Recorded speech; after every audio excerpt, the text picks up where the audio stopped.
The crystal chandeliers of Ashworth House blazed with 1,000 candles, casting golden light upon England's finest aristocracy. Miss Eliza Pemberton stood frozen at the ballroom's edge, her heart thundering as she watched her betrothed, Viscount Marcus Whitmore, lean intimately toward her own sister Charlotte across the dance floor, their whispered conversation punctuated by Charlotte's tinkling laugh. But what sent ice through Eliza's veins was not the sight itself. It was the moment Marcus's hand slipped around Charlotte's waist, and Charlotte did not pull away. Instead, she smiled, and then Marcus turned, his eyes meeting Eliza's across the crowded room, and he smiled too, a cold, deliberate smile that told her everything she feared was true. If you are listening to this story, don't forget to click the like button, subscribe to the channel, and tell me in the comments what part of the world you're listening from. I want to know how far it has traveled. The morning light filtering through the tall windows of Pemberton Hall held the soft, silvery quality typical of an English spring in the year 1815. Miss Eliza Pemberton sat at her escritoire, quill poised above parchment, attempting to compose yet another letter, expressing gratitude for yet another wedding gift. Around her, the room overflowed with evidence of her approaching nuptials. Bolts of French silk in ivory and pearl grey, boxes containing kid leather gloves, and delicate chemises trimmed with Belgian lace. And everywhere, the scent of hothouse roses sent daily by her betrothed, Viscount Marcus Whitmore. At 23, Eliza possessed the kind of beauty that poets described as gentle, chestnut hair that fell in soft waves, grey-green eyes that reflected thoughtfulness rather than coquetry, and a figure that, while pleasing, would never inspire the rapturous attention reserved for more striking beauties. She was the eldest daughter of the late Sir Edmund Pemberton, a baronet whose modest estate in Hampshire had provided comfort but not wealth. Her mother, Lady Pemberton, had died when Eliza was but 15, leaving her to navigate the treacherous waters of society and to help raise her younger sister Charlotte. Even thinking her sister's name brought a complicated tightening to Eliza's chest. At 19, Charlotte embodied everything society valued in a young woman: golden curls that caught the light like spun honey, cornflower blue eyes that sparkled with vivacity, and a figure that turned heads at every gathering. More than her physical beauty, Charlotte possessed an effortless charm that drew people to her like moths to flame. Where Eliza was thoughtful and reserved, Charlotte was spontaneous and vivacious. Where Eliza preferred the library to the ballroom, Charlotte lived for society's pleasures. Still at your correspondence? Charlotte's voice preceded her entrance into the morning room, bringing with it the scent of jasmine perfume. She swept in wearing a morning dress of primrose muslin that made her look like bottled sunshine. Honestly, Eliza, you've been writing thank-you notes for a fortnight. One would think you were composing a novel rather than simple pleasantries. Eliza set down her quill with careful precision. Gratitude should be expressed thoughtfully, not hastily. Gratitude, yes, but not obsession. Charlotte perched on the edge of the settee, her movements possessing the unconscious grace of a dancer.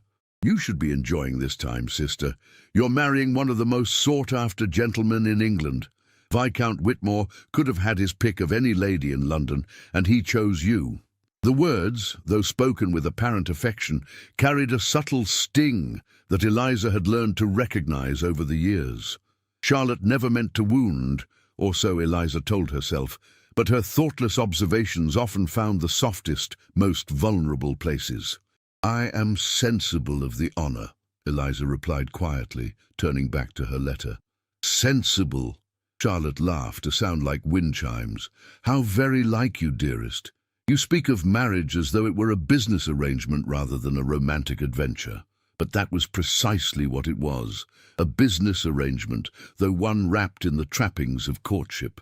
Viscount Marcus Whitmore was the heir to the Earl of Thornfield, a family whose lineage traced back to the Norman conquest and whose wealth derived from extensive holdings in Derbyshire and Yorkshire. At 32, Marcus cut an impressive figure, tall and broad-shouldered, with dark hair touched with silver at the temples and eyes of an unusual amber brown. His features were classical, almost severe in their perfection, and his manner carried the easy confidence of a man who had never been denied anything he desired.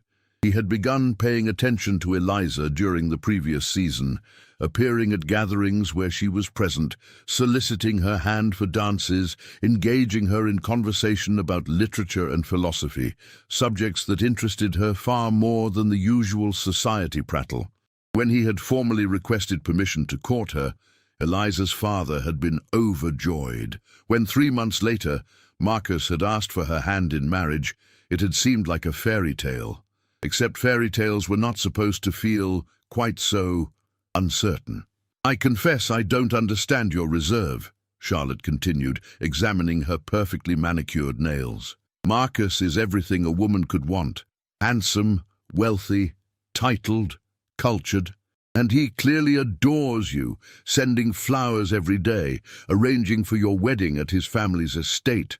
Why, half the ladies in London would trade places with you in an instant." "Perhaps one of them should," Eliza murmured, so quietly she wasn't certain she'd spoken aloud. "What was that?" "Nothing. Merely wool gathering." Charlotte rose and crossed to where Eliza sat, placing delicate hands on her sister's shoulders. "You're nervous, that's all. Every bride feels anxious before her wedding. But truly, Eliza, you must cast off these melancholy thoughts. In less than a fortnight you'll be Viscountess Whitmore and someday Countess of Thornfield. You'll have everything. Everything except the certainty that her betrothed loved her for herself rather than for the convenient docility she represented. But such thoughts were uncharitable, even disloyal. Marcus had been attentive throughout their courtship. If his kisses lacked passion, well, that was proper for an engaged couple. If his conversation sometimes felt more like examination than intimate exchange, that merely showed his intellectual nature. If he occasionally looked at her with an expression she couldn't quite decipher, something between satisfaction and calculation, she was surely imagining things. The afternoon brought a visit from Marcus himself, arriving in his elegant barouche precisely at 3 o'clock, as planned. He greeted Eliza's father with respectful warmth, inquired after the household's well-being, and presented Eliza with yet another bouquet of roses, white this time, symbolizing purity and new beginnings. "My dear Miss Pemberton," he said, taking her hand and pressing it to his lips with practiced gallantry, "I trust I find you well." "Very well, thank you, my lord." "Excellent. I've come to finalize the arrangements for our engagement ball at Ashworth House. My parents are most eager to celebrate our union publicly before the wedding." His thumb traced a small circle on the back of her hand, a gesture that should have felt intimate but somehow left her cold. "It will be the event of the season. Everyone who matters will attend." Charlotte, who had materialized the moment Marcus was announced, floated into the room with her most charming smile. "How wonderful, Lord Whitmore! An engagement ball at Ashworth House. The townhouse is legendary for its ballroom." Marcus's gaze shifted to Charlotte, and Eliza noticed something flicker in his expression, a warming, a softening she rarely saw when he looked at her. "Miss Charlotte, you grow lovelier each time I see you.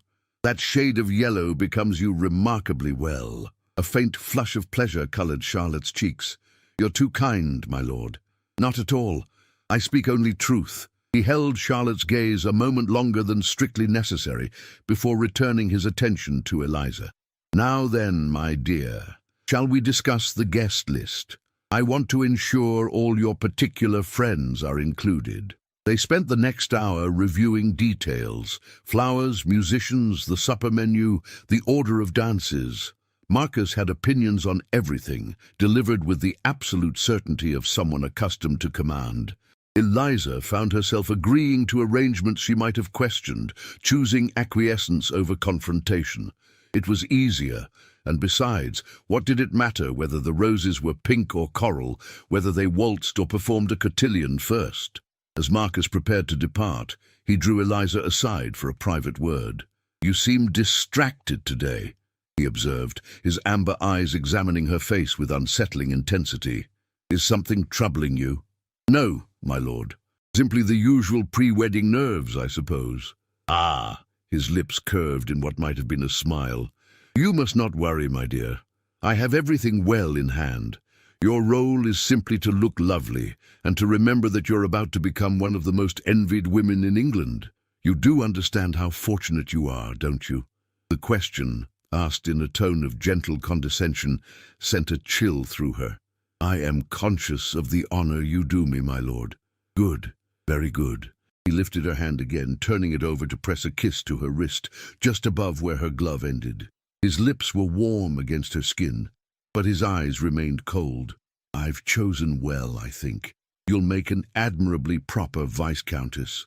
Biddable, grateful, unlikely to cause difficulties or embarrassments. Something in his words struck her as odd, almost insulting, but before she could formulate a response, he had released her hand and was taking his leave, pausing only to bestow another warm smile upon Charlotte before departing.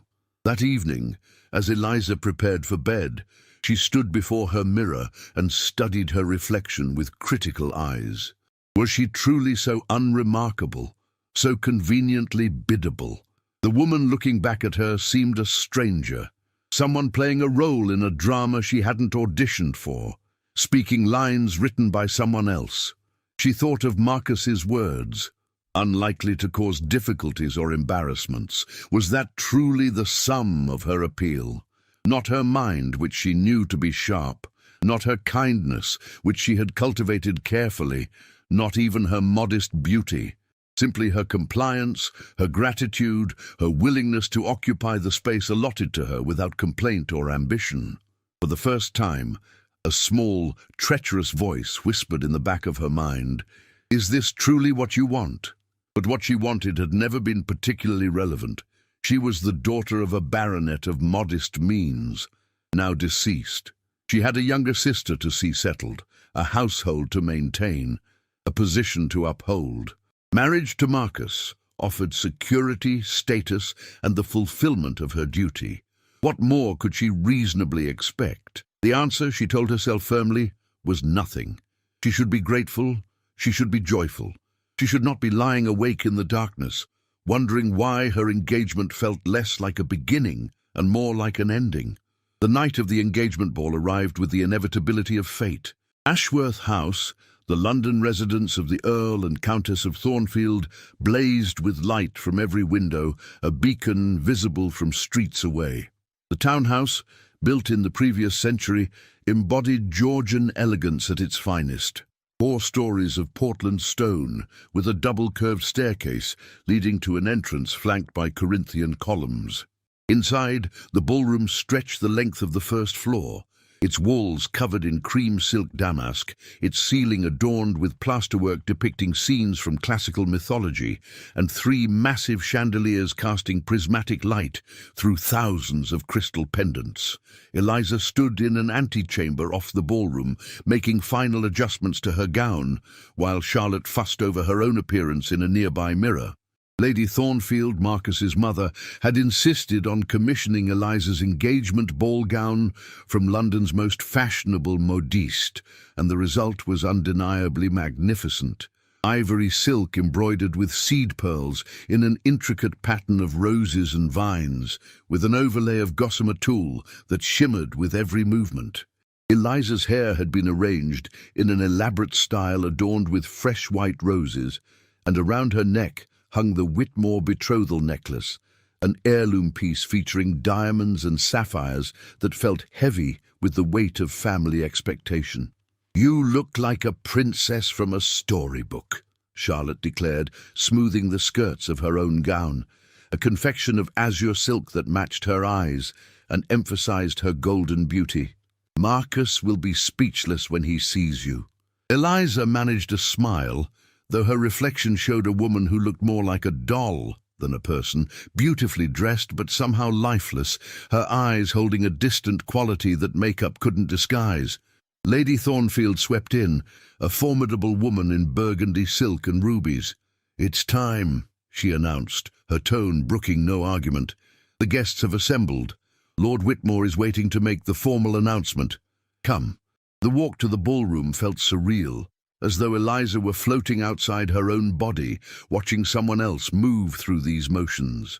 The double doors opened, and a hush fell over the assembled company. Easily 300 of London's most distinguished citizens all turned to observe her entrance. Marcus stood at the center of the room, magnificent in black evening clothes with a silver waistcoat. He smiled as she approached, that public smile he wore so well, and extended his hand. She placed hers in his, feeling the cool press of his fingers around hers. "Ladies and gentlemen," the master of ceremonies announced, "Viscount Marcus Whitmore and his betrothed, Miss Eliza Pemberton." Applause rippled through the crowd as Marcus led her into the first dance, a waltz, that scandalous German dance that had finally gained acceptance in the highest circles. His hand settled at her waist, and they began to move through the familiar patterns. "You look adequately presentable," Marcus murmured, his tone suggesting he was commenting on the weather. "The necklace suits you. You should be honored. My mother doesn't loan the Whitmore sapphires to just anyone." "I am honored, my lord," Eliza replied automatically. "Good. Remember to smile more. You look severe when you don't smile. It's important that people see you as a gracious future viscountess, not a blue-stocking who would rather be reading." She forced her lips into a curve, feeling it sit falsely on her face. Around them, other couples had joined the dance, the ballroom becoming a kaleidoscope of color and movement. Eliza caught glimpses of familiar faces, friends from previous seasons, distant relatives, family connections, all watching her with varying degrees of interest and envy. When the waltz concluded, Marcus led her to the side of the room where his parents held court. The Earl of Thornfield, a silver-haired man with the same amber eyes as his son, greeted her with distant courtesy. "Miss Pemberton, my son has made an acceptable choice. I trust you understand the responsibilities that come with the Whitmore name." "I shall endeavor to fulfill them, my lord," she said quietly. "See that you do. We have standards to maintain." The evening progressed with mechanical precision. Eliza danced with Marcus's friends and associates, all of whom offered congratulations that felt hollow, as though they were going through expected motions. She smiled until her face ached, accepted compliments she didn't believe, and played the role of happy bride-to-be with increasing exhaustion. Charlotte, meanwhile, was in her element, her laughter floating above the music as she charmed every gentleman who approached. Eliza watched her sister with a complicated mixture of affection and something darker, not quite envy, but a recognition of the fundamental difference between them. Charlotte belonged in this glittering world in a way Eliza never would. Charlotte shone. Eliza merely reflected light. It was nearly midnight when Eliza excused herself to catch her breath, slipping through a side door into one of the mansion's many corridors. She needed a moment away from the stifling attention, from the weight of performance. She wandered until she found a small retiring room, empty and blessedly quiet, and sank onto a velvet chair, pressing her fingers to her temples. "There you are." Marcus's voice startled her. He entered without knocking, closing the door behind him with a soft click that sounded ominous in the silence. "Running away from your own engagement ball? How disappointing. I merely needed a moment of quiet, my lord. The crowds are there for you. The least you can do is appreciate the honor." He moved closer, and Eliza caught the scent of brandy on his breath. He'd been drinking more than she'd realized. "Do you have any idea what this evening cost? What arrangements I've made on your behalf? I am grateful." "Are you?" He leaned down, bracing his hands on the arms of her chair, caging her in. "Sometimes I wonder if you truly appreciate your good fortune. A nobody from Hampshire, daughter of a deceased baronet with barely enough property to maintain a decent establishment, and I, who could have married an earl's daughter, a duke's niece, chose you." His words, delivered with cold precision, struck like physical blows. Eliza's chest tightened, making breathing difficult. "My lord, you're frightening me." "Frightening you?" He laughed, but there was no humor in the sound. "You haven't even begun to understand what our marriage will be, my dear. Let me make things clear. You will be my wife, yes, but you will also be exactly what I require.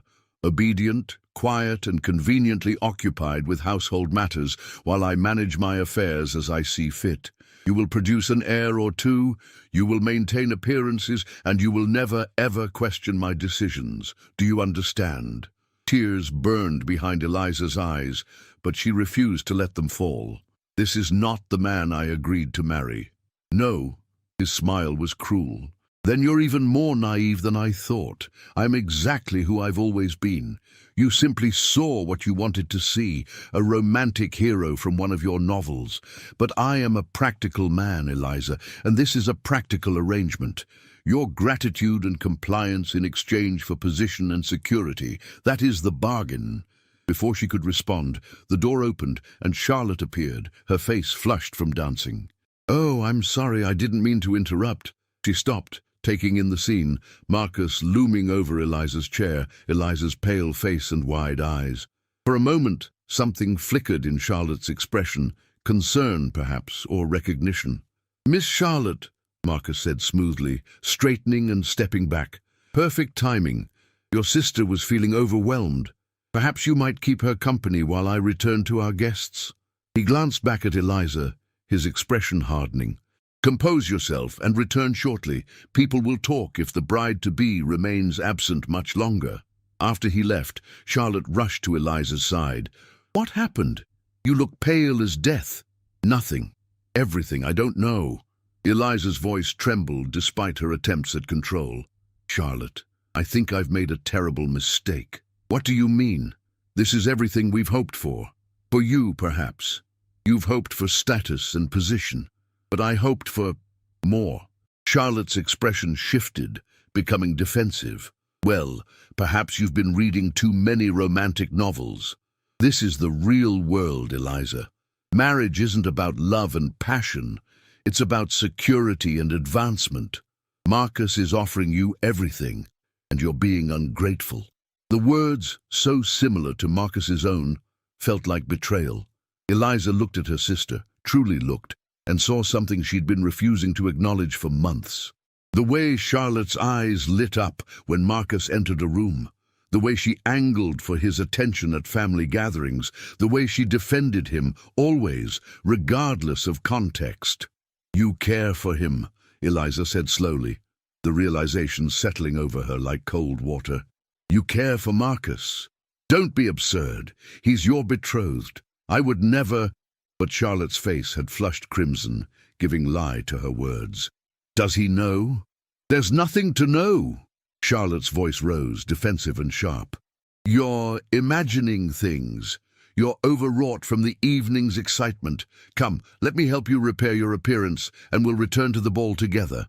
But as Charlotte fussed over Eliza's hair and gown, neither of them could quite meet the other's eyes. They returned to the ballroom together, and Eliza resumed her role, smiling, dancing, accepting congratulations. But something fundamental had shifted. She watched Marcus now with new eyes, seeing the calculation beneath his charm, the coldness beneath his courtesy. And she watched Charlotte, seeing the longing poorly disguised as sisterly concern. It was during a country dance, when the figures briefly separated partners, that she overheard the whispered conversation. Two society matrons thinking themselves unobserved behind their fans. Such a curious match. One wonders why Whitmore chose the elder sister when the younger is so much more suitable. Perhaps that's precisely why. Miss Charlotte would be too independent, too much her own person. Miss Eliza will be infinitely more manageable. The words confirmed what Marcus himself had told her, but hearing them from others made them somehow more devastating. She was chosen not for any quality she possessed, but for the qualities she lacked: beauty, vivacity, spirit. The evening ground toward its conclusion. The formal toasts were made, the cake was cut, the final dance was performed. Through it all, Eliza moved with mechanical grace, a clockwork bride performing her appointed functions. It was only as the guests began to depart, as she stood in the receiving line beside Marcus, thanking people for their attendance, that the worst moment came. A latecomer appeared, Lord Ashford, a notorious gossip with a reputation for cruel wit. "Whitmore!" he boomed, his voice carrying across the thinning crowd. "Quite the spectacle tonight. Though I must say I'm surprised by your choice. When you told me last month you were planning to marry, I assumed you meant the pretty one." The remaining guests fell silent, every eye turning toward them. Marcus's hand tightened painfully around Eliza's, but his smile never wavered. "Careful, Ashford. That's my betrothed you're discussing." "Oh, no offense meant. Simply an observation. Still, can't say I understand it. But then, they say the plain ones make better wives, more grateful, you know, less likely to stray." Laughter rippled through the crowd, some embarrassed, some malicious, all of it humiliating. Eliza felt the blood drain from her face, felt every eye upon her, measuring, judging, confirming what Ashford had so publicly articulated. She was the plain one, the grateful one, the one who should be thankful for any attention at all. Marcus's response was smooth, dismissive, designed to move past the awkward moment, but the damage was done. As the last guests finally departed, as the servants began cleaning the ballroom, Eliza stood amid the ruins of her illusions and understood with perfect clarity she was not loved, she was not even particularly wanted, she was merely convenient. And somewhere in the emptying ballroom, Charlotte met Marcus's eyes across the space, and neither looked away. The morning after the engagement ball dawned grey and cold, matching Eliza's internal landscape. She had not slept, had spent the night staring at the ceiling of her bedroom at Pemberton Hall, replaying every humiliation, every cruel word, every knowing look exchanged between Marcus and Charlotte. By the time dawn broke, she had made a decision. She could not marry Marcus Whitmore. The realization brought both terror and relief in equal measure. To break an engagement was social suicide, particularly when the engagement had been so publicly celebrated. She would be labeled jilt, her reputation destroyed, her chances of any other respectable marriage eliminated. But the alternative, binding herself for life to a man who saw her as convenient property, who likely harbored feelings for her own sister, was unbearable. She dressed carefully in a traveling costume of deep green wool and packed a single trunk with essentials. Then she penned 3 letters. The first to Marcus was brief and formal. "My lord, I find I cannot proceed with our engagement. Please accept my sincerest apologies for any inconvenience. I am releasing you from all obligations. E.P." The second to her father was more difficult. "Dearest Papa, forgive me. I cannot marry Lord Whitmore. I am going to stay with Aunt Agatha in Bath for a time until the worst of the scandal passes.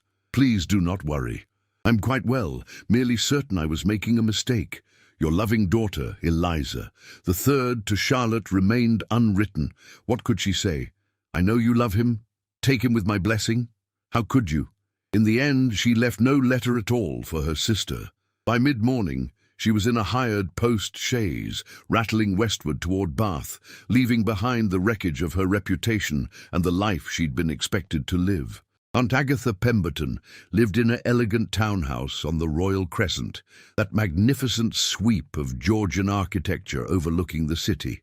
She was her father's elder sister, a widow of independent means and decidedly independent opinions. Eliza had always adored her. Though Lady Pemberton had disapproved of Agatha's unconventional views, the woman read radical philosophy, attended scientific lectures, and maintained that women possess the same intellectual capabilities as men, given proper education. When Eliza appeared on her doorstep, dishevelled and near tears, Agatha took one look at her niece and said simply, "Come in, child. We'll have tea, and then you'll tell me everything." An hour later, sitting in Agatha's comfortable morning room overlooking the Crescent's gardens, Eliza had poured out the entire story. Marcus's coldness, his calculated choice of her as a convenient wife, the humiliation at the ball, and her growing suspicion about his feelings for Charlotte. Agatha listened without interruption, her intelligent grey eyes, so like Eliza's own, sharp and assessing. When Eliza finally fell silent, drained and exhausted, Her aunt set down her teacup with decisive force. "Well," she said briskly, "thank heavens you've developed some sense before it was too late. Breaking the engagement was absolutely the right decision. But the scandal will be a 9-day wonder, nothing more. Society has a remarkably short memory, particularly in Bath, where we're more concerned with philosophy and science than with London gossip. Besides," she added with a wry smile, "you've underestimated something crucial, my dear." "What's that?" "You've done Viscount Whitmore a favour. Now he's free to pursue the woman he actually wants, your sister, without the complication of an inconvenient wife. Within a month I predict he'll be courting Charlotte openly, and within 3 months they'll be engaged themselves. The scandal will shift from you to them, and you'll be forgotten in the drama of the new romance." The prediction stung, but Eliza recognized its likely truth. "And I'm to simply accept that? Watch my sister marry the man I was engaged to? If he's the man you described, cold, calculating, willing to marry one woman while desiring another, then yes, absolutely. Consider it a fortunate escape. Charlotte is welcome to him. They deserve each other." Agatha leaned forward, taking Eliza's hands in her own strong ones. "Listen to me carefully, my dear. You are 23 years old. You possess intelligence, education, and now freedom. The question is not what you've lost, but what you're going to do with what you've gained. I don't understand. You've been living the life others expected of you, dutiful daughter, compliant sister, grateful fiancé, but you're none of those things anymore. The scandal has freed you from expectation, so I ask you, what do you want?" The question was so unexpected, so novel, that Eliza found herself speechless. What did she want? She'd spent so long trying to be what others needed that she'd never considered her own desires. I don't know," she admitted. "Then it's time you found out." Agatha stood, moving to her writing desk and retrieving a stack of papers. "Bath is not just a watering place for invalids, you know. It's become quite the intellectual centre. We have a philosophical society that meets weekly, a ladies' scientific salon, and a lending library with the most progressive collection outside London. I propose you stay with me for the season, not hiding in shame, but engaging with life. Let society talk. Meanwhile, you discover who Eliza Pemberton truly is." Over the following weeks, Eliza found herself drawn into a world she'd never known existed. Agatha's circle included bluestockings and reformers, writers and naturalists, women who discussed Wollstonecraft and Bentham over tea, who debated the implications of Davy's chemical discoveries and argued about the proper interpretation of classical texts. For the first time in her life, Eliza's intelligence was not something to hide or apologize for. It was valued, celebrated, demanded. She attended lectures at the Philosophical Society, where she heard papers on geology, astronomy, and political economy. She joined a women's reading circle that was working through Milton's Paradise Lost, engaging in spirited debates about free will and moral responsibility. She spent hours in the lending library, devouring books on subjects she'd never been encouraged to study: natural philosophy, ancient history, contemporary politics. And slowly, gradually, she began to feel like herself. Not the diminished, grateful self she'd performed for Marcus, but a fuller, richer version, someone with opinions and passions and intellectual curiosity. It was at one of these Philosophical Society lectures that she first encountered Dr. Callum Reid. The lecture topic was recent advances in agricultural chemistry, and Eliza had attended more out of loyalty to Agatha than genuine interest. But when the speaker was introduced, Dr.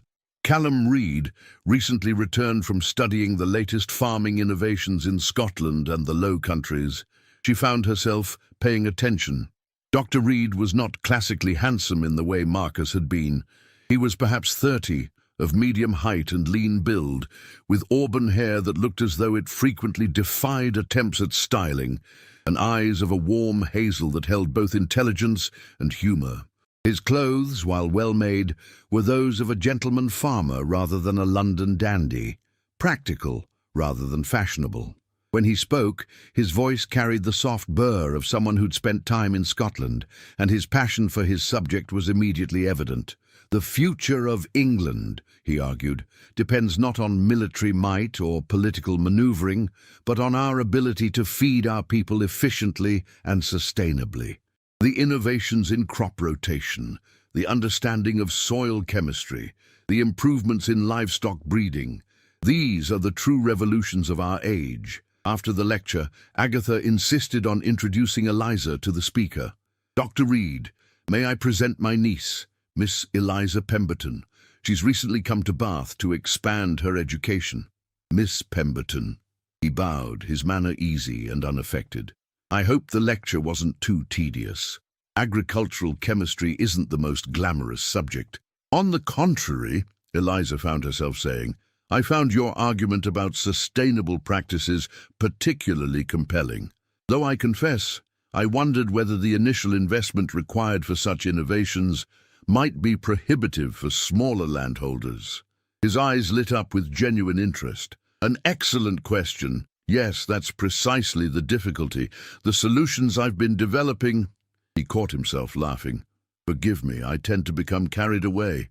I doubt you wish to discuss crop yields over tea." "Actually," Eliza said, surprising herself, "I would very much like to hear more." And so began a series of conversations that stretched over the following weeks. Dr. Reed, it transpired, was the younger son of a baronet educated at Cambridge, who had devoted himself to practical applications of scientific principles to agriculture. He managed his family's estate in Wiltshire and consulted with progressive landowners throughout the south of England. He was passionate about education, believing that scientific knowledge should be disseminated widely rather than hoarded by universities. He treated Eliza not as a decorative object to be admired, but as an intellectual equal whose opinions and questions had value. "You have a remarkably analytic mind," he told her one afternoon, as they walked through the Royal Crescent Gardens. "Have you considered writing? There's a great need for accessible texts explaining scientific principles to general audiences." "I've never thought myself capable of such work," she admitted. "Why not? You grasp complex concepts quickly, you ask incisive questions, and you express yourself with clarity. Those are precisely the qualities needed." He paused, studying her with those warm hazel eyes. "May I ask you something perhaps too personal?" "You may ask. Why do you diminish yourself? Every time you express an intelligent thought, you immediately undercut it with some dismissive remark about your own capabilities. Who taught you to make yourself small?" The question struck with unexpected force, bringing sudden tears to her eyes. "Everyone," she whispered. "My entire life I've been taught that my value lies in being convenient, undemanding, grateful for whatever attention I receive." "Then you've been taught wrong." His voice was gentle but firm. "You are not a convenience, Miss Pemberton. You are a person of considerable intellect and character. Anyone who cannot see that is blind." It was the most affirming thing anyone had ever said to her. And in that moment, something shifted in Eliza's heart. A dangerous, hopeful flutter she recognized with both joy and alarm. She was developing feelings for Dr. Callum Reed. The realization terrified her. She had barely escaped one disastrous engagement. She had no business entertaining romantic thoughts about anyone, least of all a gentleman who was probably simply being kind to his friend's traumatized niece. But despite her attempts at rationality, her heart refused to listen. She found herself looking forward to philosophical society meetings with embarrassing eagerness. She dressed with more care on days when she might encounter him. She found excuses to seek his opinion on books she was reading, questions she was pondering. And when he smiled at her, that warm, genuine smile that reached his eyes, she felt a happiness she'd never experienced with Marcus. Agatha, naturally, noticed everything. "You're falling for him," she observed one evening after Dr. Reed had departed following a lengthy discussion about Malthus's population theories. "I am not. Don't insult my intelligence, child, and don't panic. Callum Reed is nothing like Marcus Whitmore. He's a good man, honest, intelligent, principled. If you're going to lose your heart, you could do far worse. But I'm ruined, Eliza protested. A scandal, a jilted engagement. What respectable gentleman would want me now? One who values substance over society's arbitrary rules. One who sees your worth rather than your supposed shame. Agatha smiled. Give it time, my dear. Let things develop naturally. And for heaven's sake, stop assuming you're unworthy of good fortune. That's Marcus's voice in your head, not the truth. As spring deepened towards summer, letters from London arrived with news of the expected scandal.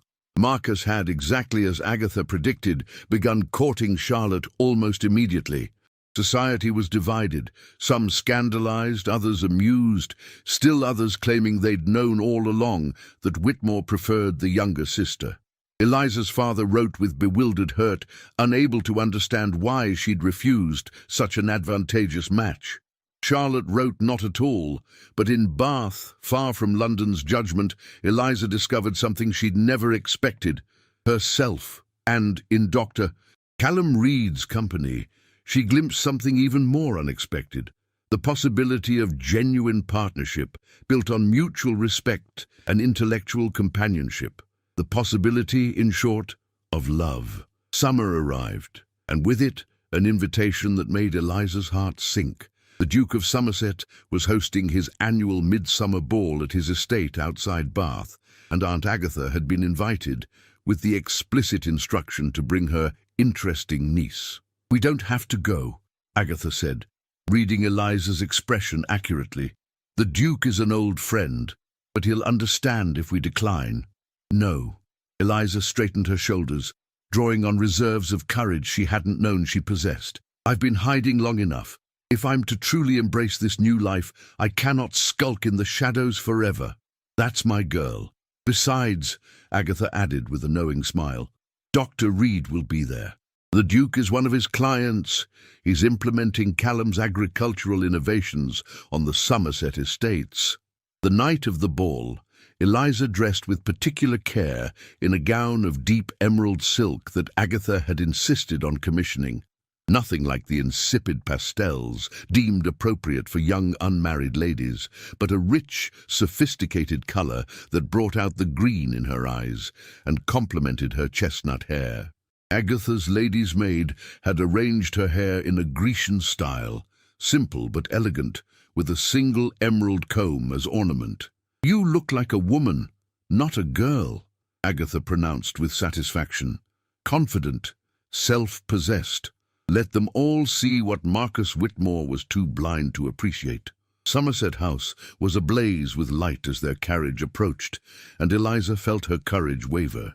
This was different from Agatha's intimate intellectual gatherings. This was society, with all its rules and judgments. What if people cut her? What if she became the object of whispered speculation and pointed fingers? But as they entered the ballroom, something unexpected happened. The Duke himself approached immediately, his weathered face creasing in a warm smile. "Miss Agatha. And this must be the remarkable Miss Pemberton I've been hearing so much about. Doctor, Reed speaks highly of your intelligence." From there, a stream of introductions followed, not the artificial courtesy of London society, but genuine warmth from people who valued substance over scandal. The Bath set, it seemed, cared less about broken engagements and more about scientific debates and literary discussions. She was engaged in conversation with a botanist's wife about the illustrations in Curtis's botanical magazine when a familiar voice interrupted. "Miss Pemberton, I had hoped to find you here." Dr. Callum Reed stood before her in formal evening wear, and Eliza's breath caught. He had always been attractive in an understated way, but tonight, with his unruly auburn hair tamed and his hazel eyes warm with pleasure, he was genuinely handsome. "Dr. Reed," she managed a curtsy despite her suddenly unsteady legs. "How delightful to see you." "The delight is mine, I assure you. I wonder, might I have the honor of the next dance?" It was a waltz, that intimate, controversial dance that had caused such scandal when first introduced. As Callum's hand settled at her waist and his fingers closed around hers, Eliza felt a jolt of connection so different from anything she'd experienced with Marcus. Where Marcus's touch had been cold possession, Callum's was warm invitation. Where Marcus had led with dominance, Callum led with partnership. "You look beautiful tonight," he said quietly as they moved through the turns, "though you always do. But there's something different, a confidence I haven't seen before." "Perhaps I'm finally becoming who I was meant to be," she replied, surprising herself with the truth of the statement. "Then I'm honored to witness the transformation." His hand tightened slightly at her waist. "Miss Pemberton, Eliza, if I may be so bold, I wonder if you've noticed that our encounters have become the favorite part of my days." Her heart hammered against her ribs. "I have hoped that might be the case, as they have become the favorite part of mine. Then perhaps I might speak plainly." At her nod, he continued, his voice low and earnest. "I am not a wealthy man, despite my family connections. My passion is agriculture and scientific advancement, not the most romantic of pursuits. I have neither title nor particular distinction, but I have means enough to provide comfort, and I have—" He paused, seeming to gather courage. "I have come to care for you deeply, more than I thought possible." "Callum," she whispered, using his given name for the first time, "you need not answer now. I know you've had a difficult time. I simply wanted you to know that when you're ready, if you're ever ready, I would be honored to court you properly. With no calculation, no convenience, no conditions, simply because I find you remarkable and wish to spend my life in your company." Before Eliza could respond, a commotion at the ballroom entrance drew everyone's attention. The late arrivals were announced: Viscount Marcus Whitmore and Miss Charlotte Pemberton. The waltz continued, but Eliza stumbled, her body going rigid. Callum steadied her, his hand firm and reassuring at her back. "Easy," he murmured. "You're safe, you're among friends, and you owe them nothing." As the dance concluded, Eliza forced herself to look across the ballroom to where Marcus and Charlotte stood, resplendent and golden, drawing attention like moths to flame. Marcus was as coldly handsome as ever, Charlotte as beautiful, and they made a striking couple, much more visually matched than she and Marcus had ever been. Marcus's gaze found hers across the crowd, and for a moment something flickered in his amber eyes. Surprise, perhaps, at seeing her looking so well, so confident. Then his expression hardened into its familiar calculating mask. Charlotte's face was more transparent. Guilt and defiance warred in her features as she took in Eliza's presence, Eliza's elegant appearance, and particularly Eliza's proximity to the handsome gentleman at her side. "Shall we face them now and be done with it?" Callum asked quietly. "Or would you prefer to avoid confrontation?" "Now," Eliza decided. "I won't hide." They crossed the ballroom with deliberate purpose, and Eliza was aware of the eyes following them, the whispered speculation. But with Callum's steady presence at her side and Agatha materializing protectively nearby, she felt stronger than she had in months. "Marcus, Charlotte." She was pleased to hear her voice emerge steady, even cool. "What an unexpected surprise to see you in Bath." "Eliza." Marcus's tone was cordial, but contained a subtle warning. "You're looking well. Rustic life seems to agree with you." The condescension in rustic was clear, a dismissal of Bath's intellectual society compared to London's fashionable one. Before she could respond, Callum spoke up. "Miss Pemberton has been an invaluable part of our philosophical community here. Her insights into political economy have been particularly noteworthy. But then, Lord Whitmore, you likely never had the opportunity to discover Miss Pemberton's intellectual gifts, given your brief acquaintance." The subtle jab, implying that Marcus hadn't known Eliza well enough to appreciate her, hit its mark. Marcus's jaw tightened. "On the contrary, I knew Miss Pemberton quite well, well enough to recognize that she was perhaps not suited to the demands of the position I was offering." "How fortunate, then, that she escaped such an ill-suited match," Callum returned smoothly. "One should only marry where there is genuine affection and respect. Wouldn't you agree, Lord Whitmore?"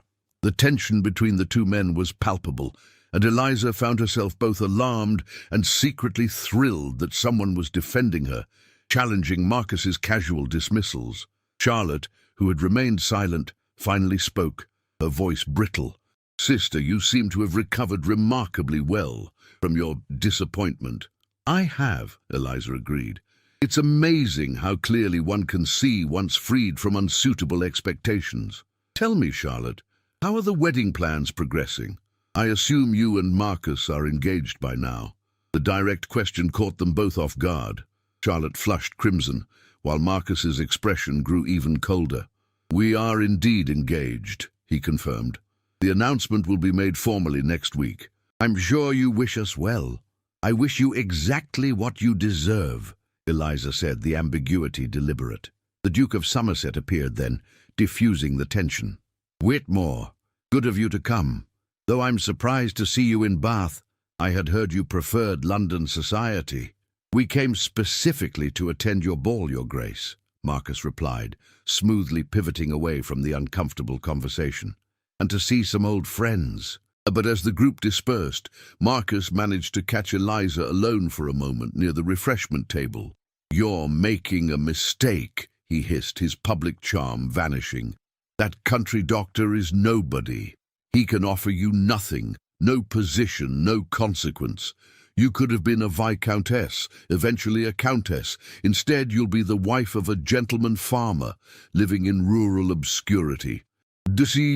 Better rural obscurity with a man who values me than gilded prominence with one who sees me as convenient property." Eliza shot back, finding her courage. "You did me a favor, Marcus, though you didn't intend to. You showed me exactly what I didn't want in a marriage, and now I'm free to choose what I do want. And you think it's that Reed fellow? Don't be naive. He's being kind to you out of pity. No man of sense would actually choose shop-worn goods when he could have." "That's quite enough." Callum appeared beside Eliza, his normally affable expression hardened with anger. "You will not speak to Miss Pemberton in that manner." "And who are you to tell me—" "I am the man who sees her true worth, which is apparently more than you were ever capable of." Callum's voice remained low, controlled, but edged with steel. "Now I suggest you return to your fiancé before people notice her future husband haranguing his former betrothed." Marcus's face flushed with impotent rage, but he was trapped by the same social conventions he'd always used to his advantage. He could not cause a scene without damaging his own reputation. With a curt nod, he stalked away. Eliza found she was trembling, adrenaline coursing through her. "Thank you," she whispered to Callum. "Always." He offered his arm. "Come, let's get you some air." They walked onto the terrace, where the cool night breeze carried the scent of roses from the gardens below. Other couples strolled about, maintaining propriety, but Callum led her to a quieter corner, where they could speak privately. "I'm sorry you had to witness that," Eliza said. "I'm sorry you were drawn into such sordid drama." "Don't apologize. I'm only sorry that you ever doubted your own worth enough to consider marrying that pompous—" He caught himself, laughing shakily. "Forgive me. That's uncharitable. But Eliza, you must know that everything he said was wrong. You are not shop-worn goods. You are not lucky to receive whatever scraps of attention men deign to offer. You are intelligent, kind, beautiful, and worthy of genuine love and respect." "Do you truly believe that?" she asked, searching his face. "With all my heart." He took her hand in his, a gesture that would have been scandalous in London, but felt perfectly natural here. "Eliza, I meant what I said earlier. When you're ready, if you're ready, I would be honored to court you.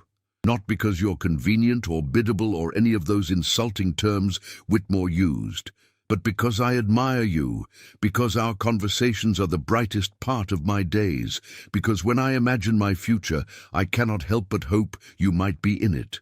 Tears spilled down Eliza's cheeks, not tears of humiliation or pain, but of relief and tentative joy. "I think," she said carefully, "that I would very much like to be courted by you, Dr. Reed. Callum, if the offer is sincere." "More sincere than anything I've ever said." He reached up, gently wiping away a tear with his thumb. "I'm not a lord, and I cannot offer you a position in the first ranks of society, but I can offer you partnership, respect, and a life of purpose and meaning.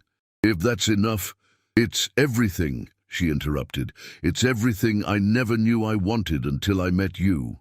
They stood there on the terrace, hands clasped, the future suddenly bright with possibility. Behind them, the ballroom buzzed with speculation and gossip about Marcus and Charlotte, about the broken engagement, about the notorious Miss Pemberton who had somehow landed on her feet. But for the first time in her life, Eliza didn't care what society thought. She had found herself. And in finding herself, she had found someone who loved her, not despite who she was, but because of it. The weeks following the Somerset ball brought a flurry of developments that would have seemed impossible mere months earlier. Marcus and Charlotte's engagement was formally announced in the London papers, causing the predicted scandal. Society was divided, some calling it romantic that Marcus had found his true love, others deeming it tasteless that he'd shifted his affections so quickly from one sister to the other. But Agatha's prediction proved accurate. The drama of the new romance soon overshadowed the broken engagement, and Eliza found herself gradually fading from the centre of gossip. Meanwhile, Callum's courtship proceeded with a steadiness that Eliza found both comforting and thrilling. He called at Agatha's townhouse 3 times a week, always with some intellectual pretext, a new book he thought she'd enjoy, an invitation to a lecture, a question about a philosophical point they'd been debating. But beneath the propriety, something deeper was building, a connection based on mutual respect, shared interests, and a growing affection that felt nothing like the hollow performance of her engagement to Marcus. One afternoon in late July, Callum arrived with a particular purpose evident in his manner. Agatha, with her usual astuteness, immediately excused herself on some transparent errand, leaving them alone in the morning room. "Eliza?" Callum began, then paused, seeming uncharacteristically nervous. "I've been corresponding with my family, specifically with my elder brother who holds the baronetcy. I've told him about you." Eliza's heart skipped. And he's invited us, you, me, and Miss Agatha as chaperone, to visit the family estate in Wiltshire. He wants to meet the woman who's captured his younger brother's attention so thoroughly."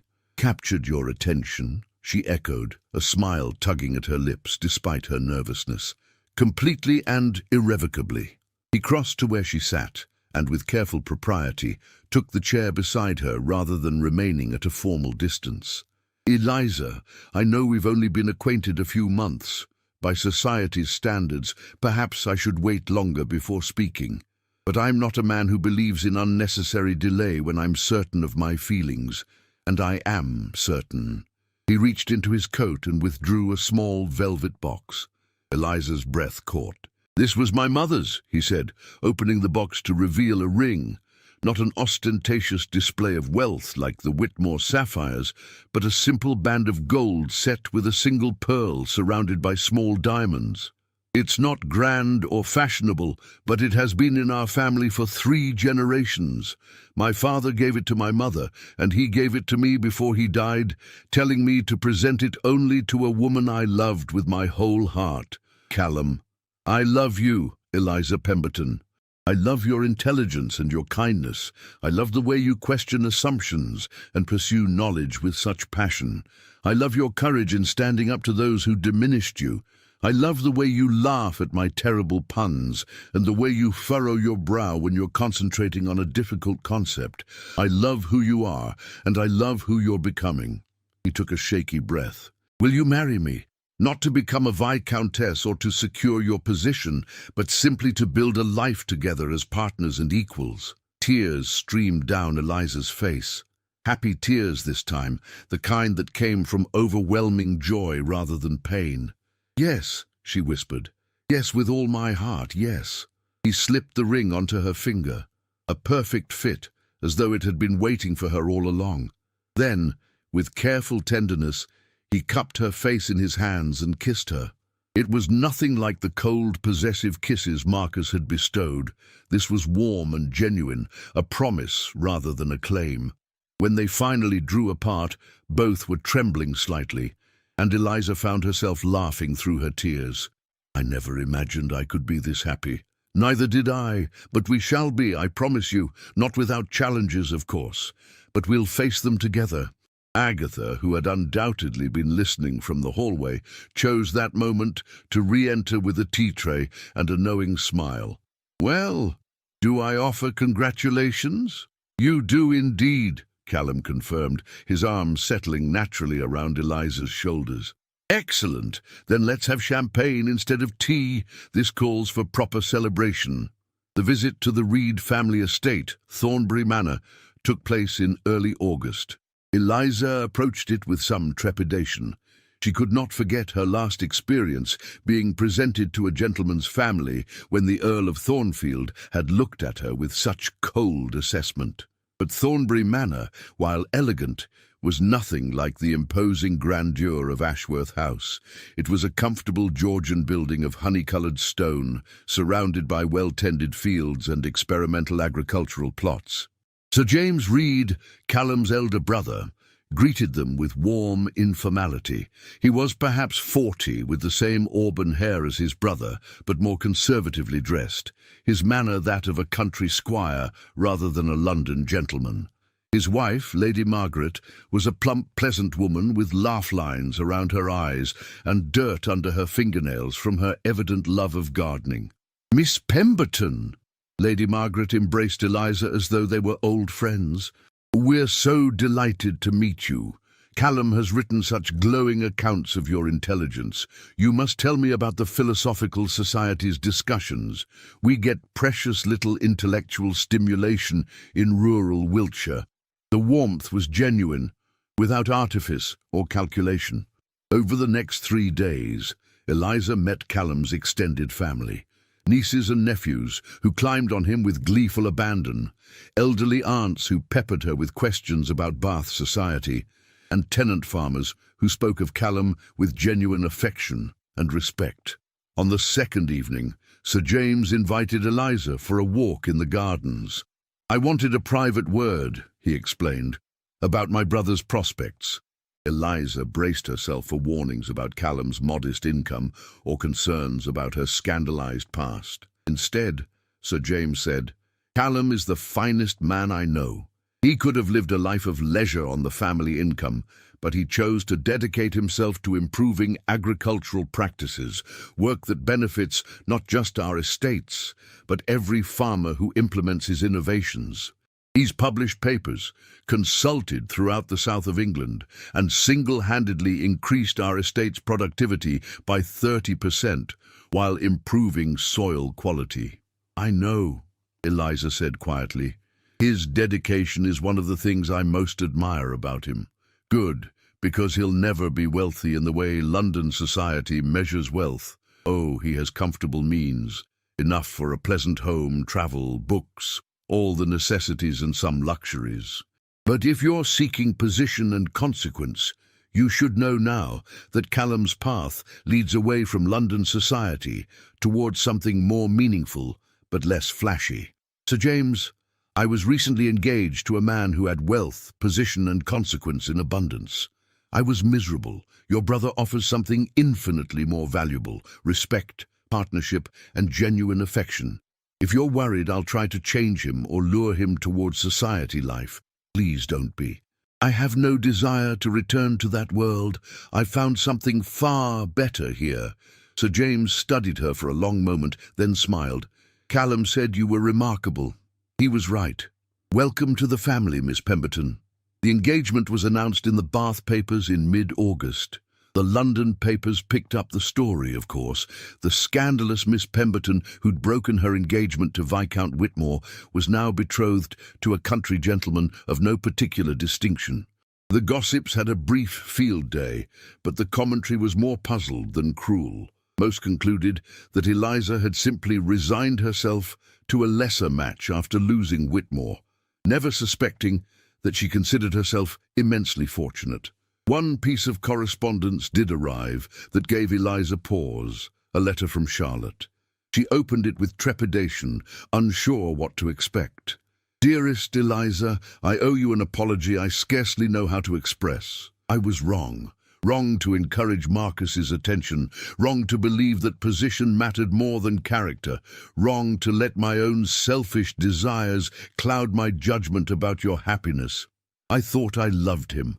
I thought his attention was proof of my worth. But now, as our wedding approaches, I find myself wondering if I've made a terrible mistake. He is not cruel, exactly, but he is cold, controlling. He speaks to me, as he must have spoken to you, as though I should be grateful for his notice, compliant with his wishes, decorative but not substantive. I see now what you tried to escape, and I confess I am envious, dear sister, not of the title you lost, but of the freedom you gained. You chose courage over convention, and you found genuine happiness. I chose convention over courage, and I fear I've trapped myself in a gilded cage. I hope someday you can forgive me. I hope more that you can be happy. If your Dr. Reed is as good a man as the reports suggest, then you've won a far greater prize than any I could claim. Your sister, Charlotte Eliza, read the letter twice, feeling a complicated mixture of emotions, vindication, pity, residual hurt, and a strange kind of closure. She showed it to Agatha, who read it with pursed lips. "Poor foolish girl," Agatha pronounced. "She'll have to make her bed and lie in it now. One can only hope she finds some contentment in her choice." "Should I write back?" Eliza wondered. "That's entirely your decision, my dear. You owe her nothing, least of all forgiveness she hasn't fully earned. But if you wish to extend an olive branch, I won't discourage you." In the end, Eliza did write back, a brief note expressing hope that Charlotte would find happiness and leaving the door open for eventual reconciliation, though making clear that trust would take time to rebuild. It was the best she could do. The wedding was planned for late September, to be held at the parish church in Wiltshire, near Thornbury Manor. It would be a small affair, family and close friends only, nothing like the grand society spectacle Marcus had orchestrated for their engagement ball.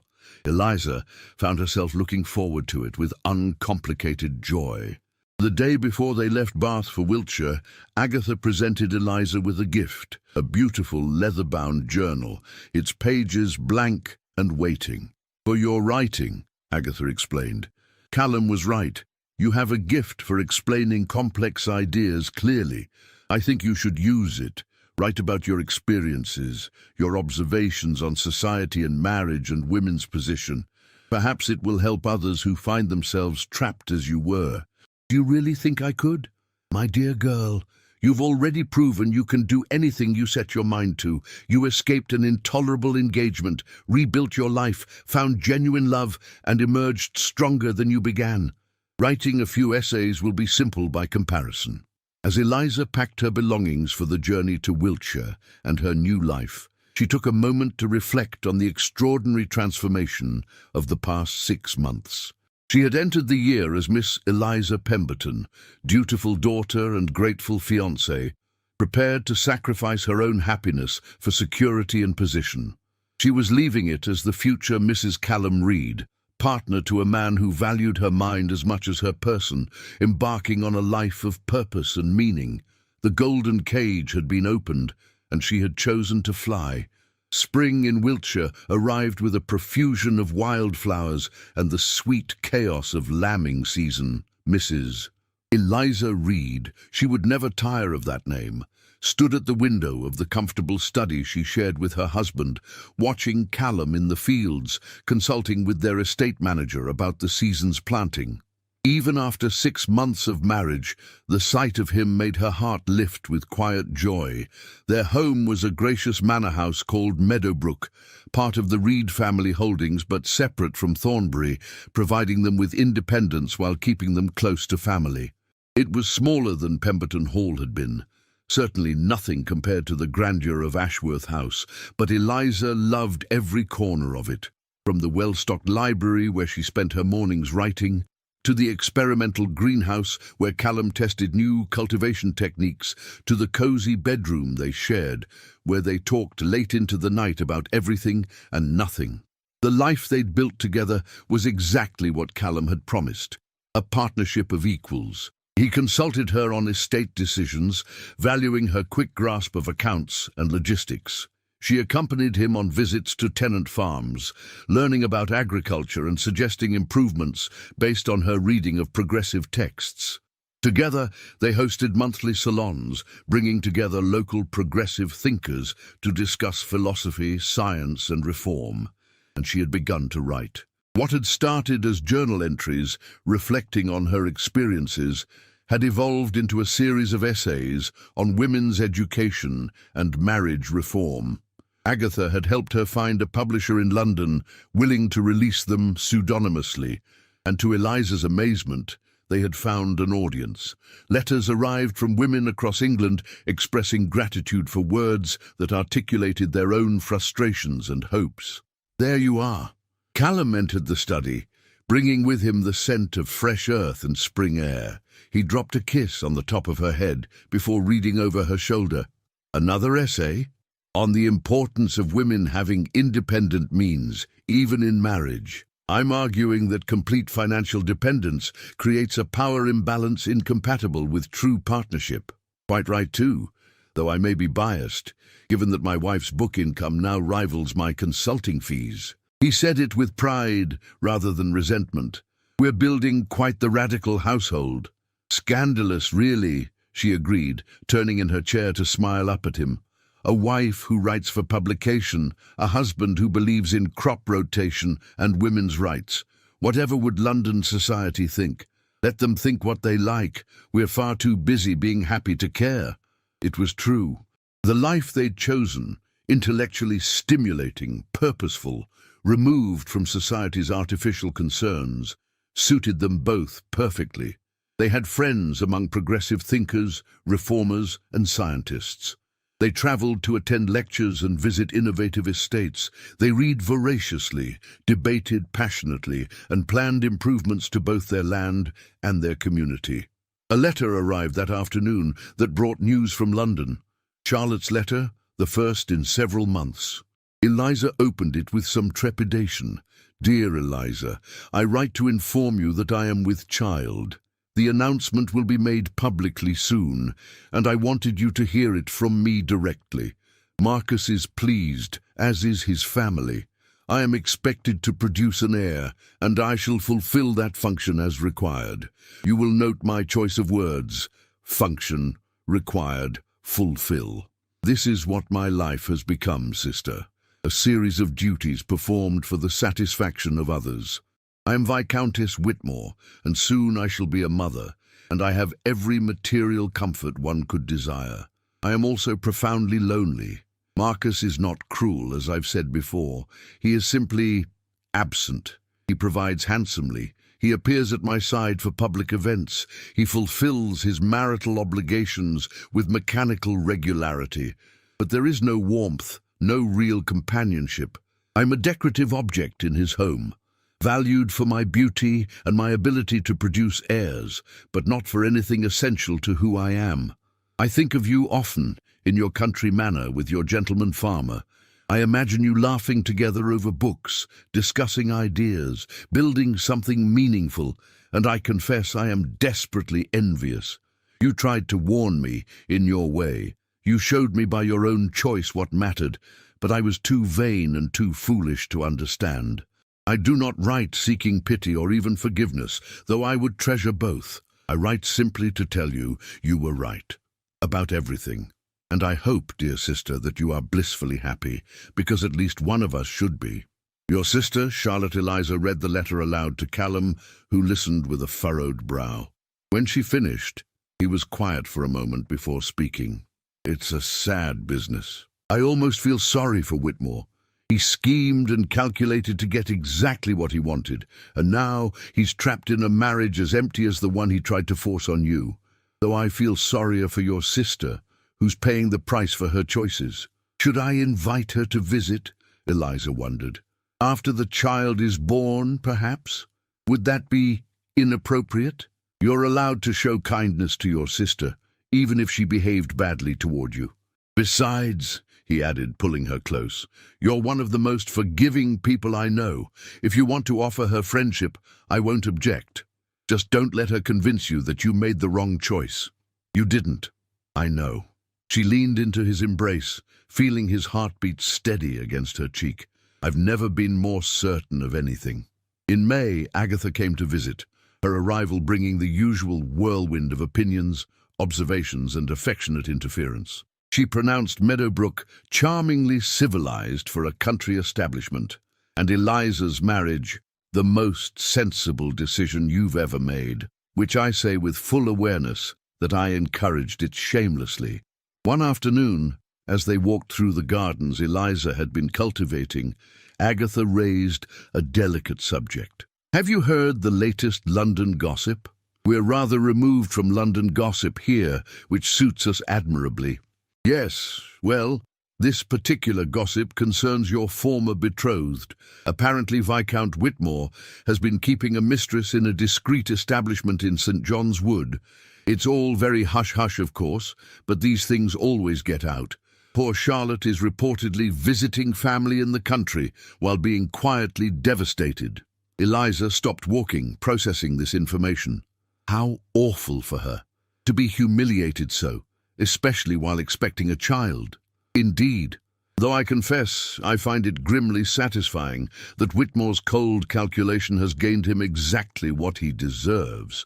A fashionable marriage, an heir on the way, and a profound emptiness at the center of his life. He could have had genuine partnership with you, you know, if he'd been wise enough to value it. Instead, he chose beauty and compliance, and discovered too late that those qualities don't create happiness. I feel I should write to Charlotte, Eliza said slowly. Not to gloat, certainly, but to offer, I don't know, solidarity, understanding. You're a better woman than I am, Agatha declared. I'd be tempted to send a polite note saying I told you so. But yes, offering compassion is probably the nobler course.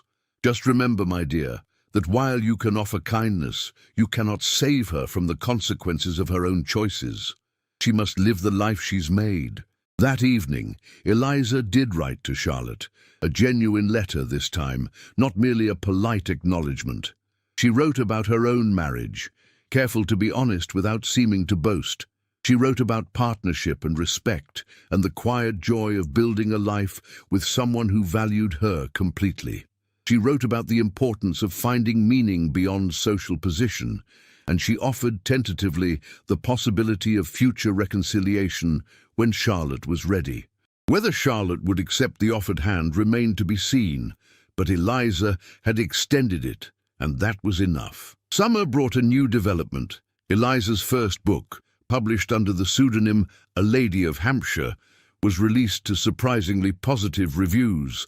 Reflections on marriage and partnership argued for reform in women's legal and social position, drawing on Eliza's own experiences without revealing identifying details. It sparked debate in progressive circles and was denounced by conservative publications, which Agatha declared the surest sign of success.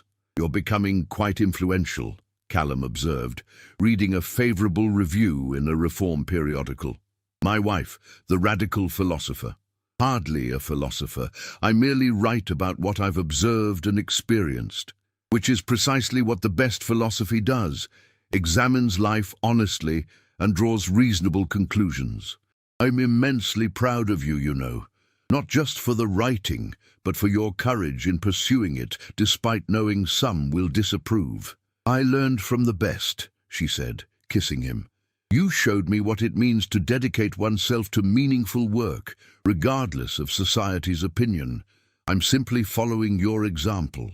The autumn brought an unexpected visitor, Marcus Whitmore himself, arriving in an elegant carriage with the Thornfield crest, requesting an audience with Mrs. Reed. Callum's expression darkened. You don't have to see him. No, I think I do. I'm curious what he wants. And besides, she added with more confidence than she felt, I'm not the same woman he knew. I can face him now without fear. She received Marcus in the drawing room, with Callum pointedly present. Marcus looked older, she thought, fine lines appearing around his eyes and mouth, his expression carrying a weariness she didn't remember. Mrs. Reed, he said formally, thank you for seeing me. I know I have no right to your time, No, you don't, Eliza agreed coolly. But I'm curious about your purpose in coming. Surely we have nothing left to discuss. Perhaps not, but I found I needed to acknowledge something. He paused, seeming to struggle with unaccustomed humility. I wronged you. I see that now, though I confess I didn't at the time. I chose you for all the wrong reasons. Your gratitude, your compliance, your willingness to be molded into the wife I thought I needed. And when you found the courage to refuse me, I convinced myself you were making a mistake, throwing away your chance at position and consequence. I was, Eliza said quietly. Throwing it away, I mean. Deliberately and with full awareness. Yes, and in doing so, you gained something infinitely more valuable. A partnership built on genuine affection and respect. He glanced at Callum, then back to Eliza. I gained exactly what I thought I wanted, and discovered it's worth nothing at all. Why are you here, Whitmore? Callum asked bluntly. If you're seeking absolution, you're asking the wrong person. Eliza owes you nothing, least of all forgiveness. I'm not seeking absolution. I'm offering acknowledgement, and perhaps a warning to anyone else who might make my mistake. He looked directly at Eliza. You were right to refuse me. You deserved far better than I was capable of offering. I see that now, when it's too late to matter. I hope you're happy, Mrs. Reed. Truly, you've earned it. After he left, Eliza sat quietly for a long moment, processing the encounter. I think, she finally said, that was as close to an apology as Marcus Whitmore is capable of offering. Do you forgive him? Callum asked. I'm not sure forgiveness is relevant. He's a man trapped by his own calculation and coldness, living a hollow life of his own making. I don't hate him. I don't even particularly think about him anymore. I'm simply grateful I escaped before it was too late. And your sister? Charlotte made her choice with open eyes. I hope she finds some contentment, but I cannot save her from the consequences. I can only offer friendship if she ever truly wants it. As winter approached, Eliza received an invitation that made her smile, an invitation to speak at the Bath Philosophical Society about women's education based on her published essays. The girl who had once hidden her intelligence to appear more marriageable was being asked to share her ideas publicly, to contribute to important debates about society's future. Will you come with me? She asked Callum. Wild horses couldn't keep me away. I want to see you up on that podium, terrifying conservative thinkers with your radical notions of women as fully human beings with minds of their own. Terrifying. Exactly the reputation every lady hopes to cultivate. You're not trying to be a lady anymore, love. You're trying to be yourself, and yourself is magnificent.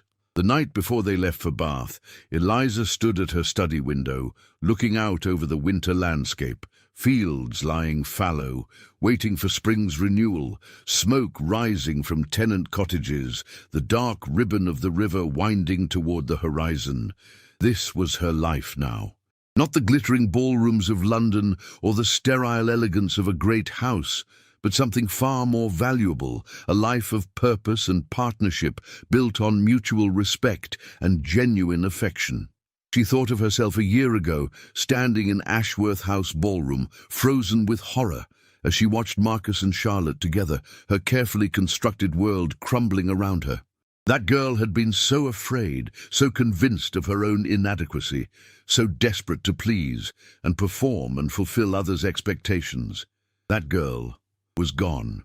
In her place stood a woman who knew her own worth, who had chosen courage over convenience, who had built a life on her own terms. A woman who wrote radical essays and managed estates and loved deeply and laughed often. A woman who had learned that the golden cage, no matter how gilded, was still a cage, and that freedom, even if it came at the cost of position and status, was worth any price. Behind her, Callum entered the study, wrapping his arms around her waist and resting his chin on her shoulder. What are you thinking about? How far I've traveled, how much I've changed, how extraordinarily lucky I am. Not lucky, he corrected gently. Brave. You made choices when choices were difficult. You chose yourself when everyone told you to choose duty. That wasn't luck, my love. That was courage. She turned in his arms, looking up at the man who had seen her true worth when she'd barely begun to recognize it herself. We're going to have a good life, aren't we? We already do. But yes, it's going to keep getting better, because we're building it together, as partners, as equals, as people who love each other not for what we can provide, but for who we are. And standing there in her study, in her home, in the life she'd chosen rather than accepted, Eliza knew he was absolutely right. She had grabbed the Earl's hand, or in her case the gentleman farmer's hand, and he had indeed never let her go. But more importantly, she had never let go of herself. She had bloomed where she'd chosen to plant herself, and the garden she'd cultivated was more beautiful than any she'd been offered. If this story moved you, don't forget to click the like button and subscribe to the channel. Share in the comments where in the world you're listening from. I love knowing how far these stories of courage and transformation travel. And remember, true happiness comes not from accepting the life others design for you, but from having the courage to design your own.